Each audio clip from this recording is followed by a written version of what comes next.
నవ్వినా ఏడ్చినా కన్నీళ్లే వస్తాయి నిజమే. కానీ భావోద్వేగాలతో సంబంధం లేకుండానే కొంతమందిలో కళ్ల నుంచి నీళ్లు కారుతూ ఉంటాయి. ఇందుకు కళ్ళు పొడిబారడం మొదలుకొని టియర్ డక్ట్ బ్లాకేజ్ వరకు చాలా కారణాలు ఉంటాయి. తరచూ కళ్ల నుంచి నీరు కారడాన్ని చిన్న సమస్యగా భావించకూడదు.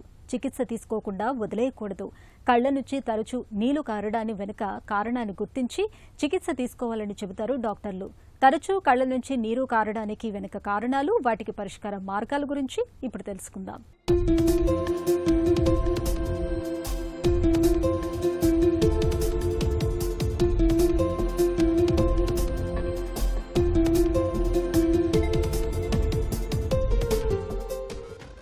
తీవ్రమైన భావోద్వేగాలకు గురైనప్పుడు కళ్ల నుంచి నీళ్లు చిప్పిల్లడం మనకు అనుభవమే. సంతోషం ఎక్కువైతే మనకు తెలియకుండానే కళ్ల నుంచి ఆనంద బాష్పాలు రాలతాయి. బాధ, దుఃఖం పొంగుకొచ్చినప్పుడు కళ్ల నుంచి ధారాపాతంగా నీళ్లు కారిపోతాయి. ఇక కంట్లో నలకపడ్డప్పుడు, దుమ్ము, ధూళి, పొగధాటికి గురైనప్పుడు కళ్ల నుంచి కాసేపు నీళ్లు కారటం సహజమే.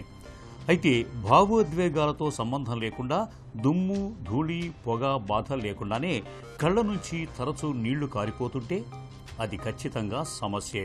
తెలియకుండానే కళ్ల నుంచి నీళ్లు కారటాన్ని వైద్య పరిభాషలో ఎపిఫోరా అని పిలుస్తారు. ఇందుకు కన్నీరు ఎక్కువగా ఉత్పత్తి అవ్వటం మొదలుకొని కన్నీటి నాళాలు మూసుకుపోవటం వరకు చాలా కారణాలై కనిపిస్తాయని చెబుతారు డాక్టర్లు. ఎప్పుడైతే కంట్లో నుంచి తరచూ నీళ్లు కారుతూ ఉంటాయో, లేదా నీళ్లు కారడంతో పాటు కంట్లో ఎర్రబడడము, కంట్లో నొప్పి, చూపు తగ్గడం వంటి సమస్యలు కూడా ఉంటాయో, అది వేరే ఏదో ఇబ్బంది ఉందని సంకేతము. ముఖ్యంగా డ్రై ఐస్, కంట్లో ఎలర్జీ లేదా రెప్పల్లో ఇన్ఫెక్షన్, బ్లెఫరైటిస్ వంటి సమస్యలు ఉన్నప్పుడు చాలా మందికి కంట్లో నుంచి నీళ్లు కారుతాయి. అలా కాకుండా కొంతమందికి ఈ రెప్ప మామూలుగా అయితే కంటి మీద ఇలా వాలి ఉంటుంది. ఆ రెప్ప ఎప్పుడైతే లోపలికి కానీ బయటకి కానీ తిరిగి ఉంటుందో దీనిని ఎక్ట్రోపియాన్, ఎంట్రోపియాన్ అని అంటాము. ఈ సమస్యల వలన కూడా రెప్ప నల్లగుడ్డుకు రాసుకుంటూ నీళ్లు కారే అవకాశం ఉంటుంది. అలాగే కళ్ళల్లో నుంచి ఎప్పుడూ నీళ్లు బయటికి కారవు. ఈ నీళ్లు బయటికి కారకుండా టియర్ డక్ట్ ద్వారా ముక్కులోకి వెళ్ళిపోతూ ఉంటాయి. ఈ టియర్ డక్ట్లో బ్లాక్ ఉన్నప్పుడు కూడా కంట్లో నుంచి నీళ్లు బయటికి కారే అవకాశం ఉంటుంది. మామూలుగా చాలా మంది డ్రై ఐస్ ఉన్నాయి, కంట్లో తడి తక్కువగా ఉంది, అయినా కూడా కంట్లో నుంచి నీళ్లు ఎక్కువ కారుతున్నాయి ఎక్కువగా అని అడుగుతారు. కళ్ళు పొడిగా ఉన్నప్పుడు ఏమవుతుందంటే కంట్లో నుంచి నీరు ఉత్పత్తి ఎక్కువ చెయ్యమని బ్రెయిన్కి సిగ్నల్స్ వెళ్తాయి. ఇలా బ్రెయిన్కి సిగ్నల్స్ వెళ్ళినప్పుడు కంట్లో నుంచి నీరు ఎక్కువగా ఉత్పత్తి అయ్యి అవి బయటకి కారే అవకాశం ఉంటుంది. ఈ డ్రై ఐ అనేది ముఖ్యంగా వయసు ఎక్కువ అయిన వారికి లేదా సాఫ్ట్వేర్ ప్రొఫెషనల్స్కు, అంటే స్క్రీన్ ఎక్కువగా వాడేవారికి లేదా మొబైల్ ఫోన్ ఎక్కువ చూసేవారికి ఈ డ్రై ఐస్ అనే కండిషన్ వచ్చే అవకాశం ఉంటుంది. కళ్ల నుంచి తరచుగా నీరు కారటానికి వెనుక చాలా కారణాలే కనిపిస్తూ ఉంటాయి. ముఖ్యంగా నేటి డిజిటల్ యుగంలో సెల్ ఫోన్లు, కంప్యూటర్లు, ల్యాప్టాప్ తెరలకు గంటల తరబడి కళ్ళు అప్పగిస్తున్నారు. దీంతో కంట్లోని తేమ ఆవిరైపోతోంది. ఫలితంగా కళ్ళు పొడిబారుతున్నాయి. ఇలాంటప్పుడు మన శరీరం కన్నీళ్లను ఎక్కువగా ఉత్పత్తి చేస్తుంది. కొంతమందిలో కన్నీటి నాళాలు మూసుకుపోతూ ఉంటాయి. దీన్నే టియర్ డక్ట్ బ్లాకేజ్ అంటారు. ఇలాంటప్పుడు కళ్ల నుంచి ముక్కుకు వెళ్లే నీటి మార్గం బ్లాక్ అవుతుంది. దీంతో కళ్ల నుంచి నీరు కారటం మొదలవుతుంది. ఇక కళ్లకు ఏవైనా ఇన్ఫెక్షన్లు సోకినప్పుడు బ్యాక్టీరియా లేదా వైరస్ కారణంగా కూడా కళ్ల నుంచి నీరు కారే అవకాశం ఉంటుంది. ఇక ఎలర్జీ కారకాలు, సైనస్ సమస్యల మూలంగా కూడా తరచూ కళ్ల నుంచి నీరు కారే అవకాశం ఉంటుందని చెబుతారు నిపుణులు. మొదటగా కంట్లో నుంచి నీళ్లు కారుతున్నప్పుడు అది దేని వలన కారుతుంది అనేది తెలుసుకోవడం చాలా ముఖ్యం. దీనికోసము ఫస్ట్గా స్లిట్ ల్యాంప్ ఎగ్జామినేషన్ అనేది చేస్తాము. ఈ స్లిట్ ల్యాంప్ అనే పరికరం ద్వారా కంటిని మ్యాగ్నిఫై చేసి అందులో ఏం ఇబ్బంది ఉంది అనేది తెలుసుకోవాల్సిన అవసరం ఉంటుంది. కంట్లో ఫ్లోరసిన్ స్టెయిన్ అనే రంగును వేసి అది కంటికి ఎక్కడన్నా అంటుకుంటుందా అనేది తెలుసుకుంటాము. దాని వలన డ్రై ఐ కూడా ఉందా లేదా అనేది తెలుస్తుంది. అలానే కంటి లోపల ఏమన్నా ఇన్ఫెక్షన్ ఉందా, నల్లగుడ్డులో ఏమన్నా ఫారిన్ బాడీ ఉండిపోయిందా అనేది కూడా ఈ స్లిట్ ల్యాంప్ పరీక్ష ద్వారానే తెలుసుకోవచ్చు.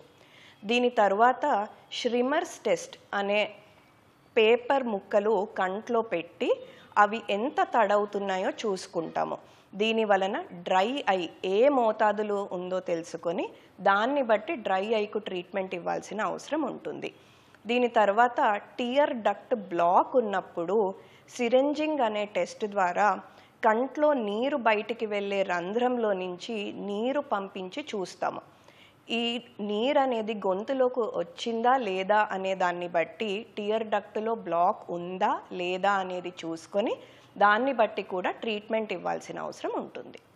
కొంతవరకు నీళ్లు కారడానికి సమస్య డ్రై ఐ కానీ ఎలర్జీ కానీ అయి ఉంటే వాటికి ఐ డ్రాప్స్ వాడితే సరిపోతుంది.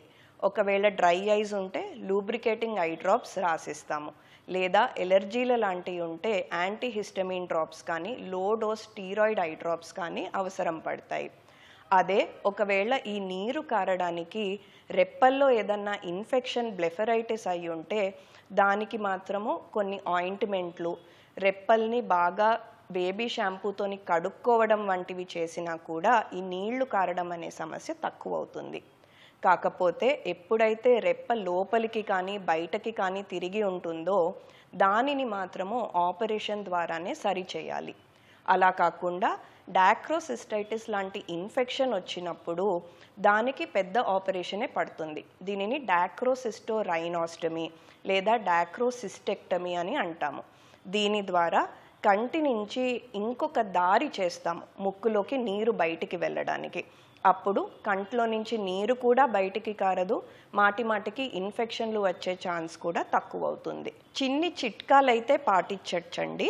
ఎస్పెషల్లీ డ్రై ఐస్ లేదా ఎలర్జీ లాంటివి ఉన్నవాళ్ళు బయటికి దుమ్ములోకి కాలుష్యంలోకి వెళ్ళినప్పుడు ప్రొటెక్టివ్ సన్ గ్లాసెస్ పెట్టుకుంటే దాని వలన నీళ్లు కారడం అనే సమస్య తక్కువ అవుతుంది. అలానే ఎలర్జీలు ఎక్కువగా ఉన్నవాళ్ళు ఇంటికి రాగానే కళ్ళని నీళ్లతో కడుక్కుంటే ఎలర్జెన్స్ అనేవి తగ్గిపోయి కంట్లో దురద, నీళ్లు కారడం కూడా తక్కువ అవుతాయి. ఇలానే కంటి మీద కోల్డ్ ప్యాక్స్ లేదా కొంచెం తడి బట్టలు కంటి మీద పెట్టుకుంటే దాని వలన కూడా ఐస్ రిలాక్స్ అయ్యి నీళ్లు కారే అవకాశం తక్కువ అవుతుంది.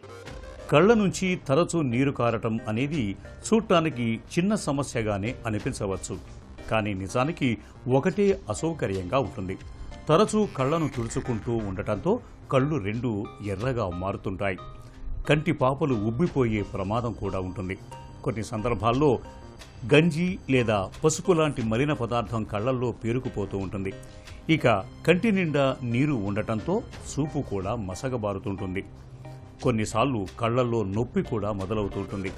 జ్వరం లేదా తలనొప్పి బాధలు కూడా వేధిస్తూ ఉంటాయి.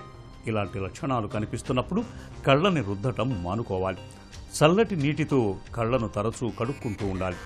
ఐ డ్రాప్స్ వాడటం, డిజిటల్ స్క్రీన్ టైం తగ్గించటం వంటివి మంచి ఉపశమనాన్ని ఇస్తాయి. అయితే డాక్టర్ సలహా లేకుండా మందులు, ఐ డ్రాప్స్ వాడటం మంచిది కాదు. కళ్ళల్లో ఎరుపు, మంట ఎంతకీ తగ్గనప్పుడు వెంటనే కంటి వైద్యుల్ని సంప్రదించాలి.